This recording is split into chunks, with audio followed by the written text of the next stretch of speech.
दोस्तों, आज बाबा साहेब की एक ऐसी कहानी से रूबरू कराऊंगा। आखिर क्यों?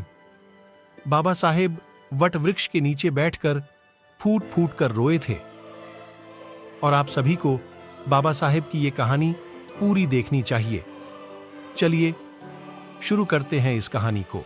वर्ष 1917 में गुजरात के बड़ौदा शहर में नौकरी करने आए बाबा साहेब अंबेडकर जी को रहने के लिए मकान नहीं मिला। उन्हें बड़ौदा नरेश सयाजीराव गायकवाड़ ने प्रतिभाशाली होनहार होने के कारण छात्रवृत्ति देकर कानून व अर्थशास्त्र के अध्ययन करने हेतु लंदन भेजा था। छात्रवृत्ति के साथ अनुबंध यह था कि विदेश में उच्च शिक्षा प्राप्त करने के बाद वे बड़ौदा रियासत को अपनी 10 वर्ष की सेवाएं देंगे। अध्ययन कर उच्च शिक्षा हासिल करने के उपरांत अंबेडकर करार के मुताबिक अपनी सेवाएं देने हेतु बड़ौदा आए। बड़ौदा नरेश ने उन्हें सैनिक सचिव के पद पर तत्काल नियुक्त कर लिया। एक सामान्य सी घटना आग की लपटों की तरह पूरी रियासत में फैल गई। बस एक ही चर्चा चारों ओर थी कि बड़ौदा नरेश ने एक अछूत व्यक्ति को सैनिक सचिव बना दिया है। विडंबना यह थी कि इतने उच्च पद पर आसीन अधिकारी को भी मातहत कर्मचारी दूर से फाइल फेंक कर देते चपरासी पीने के लिए पानी भी नहीं देता। यहां तक कि बड़ौदा नरेश के उस आदेश की भी अनदेखी कर दी गई जिसमें कहा गया था कि इस उच्च अधिकारी के रहने की उचित व्यवस्था की जाए। दीवान उनकी मदद करने से स्पष्ट ही इनकार कर चुका था। इस उपेक्षा और तिरस्कार के बाद अब उन्हें रहने व खाने की व्यवस्था खुद ही करनी थी। किसी हिंदू लॉज या धर्मशाला में उन्हें जगह नहीं मिली। आखिरकार बाबा साहेब अंबेडकर जी एक पारसी धर्मशाला में अपना असली नाम छुपाकर एवं पारसी नाम बताकर दैनिक किराए पर रहने लगे। जाति ने धर्मशाला में भी उनका पीछा नहीं छोड़ा। मनुवादी मानसिकता के लोगों ने जाति सूचक शब्दों से अपमानित किया व उनका सामान बाहर फेंक दिया। बहुत निवेदन करने के बाद बाबा साहेब को धर्मशाला खाली करने के लिए 8 घंटे की मोहल्लत दी गई।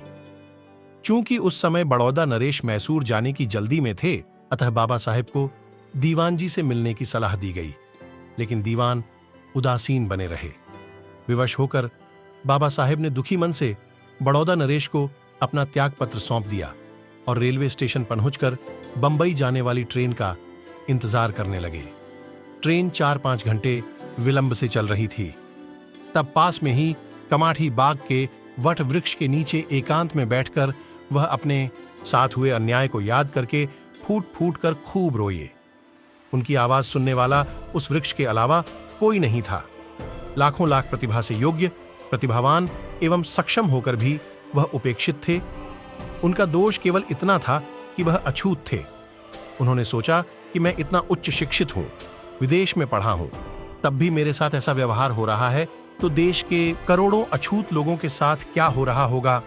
वो तारीख थी 23 सितंबर 1917। बाबा साहेब ने सोचा कि मुझे और मेरे समाज को इन्हीं जातियों छुआछूत के कारण अपमानित होना पड़ रहा है और अब मैं इन जातियों को ही खत्म कर दूंगा और सभी को न्याय, स्वतंत्रता, बंधुत्व और समानता का अधिकार दिलाऊंगा।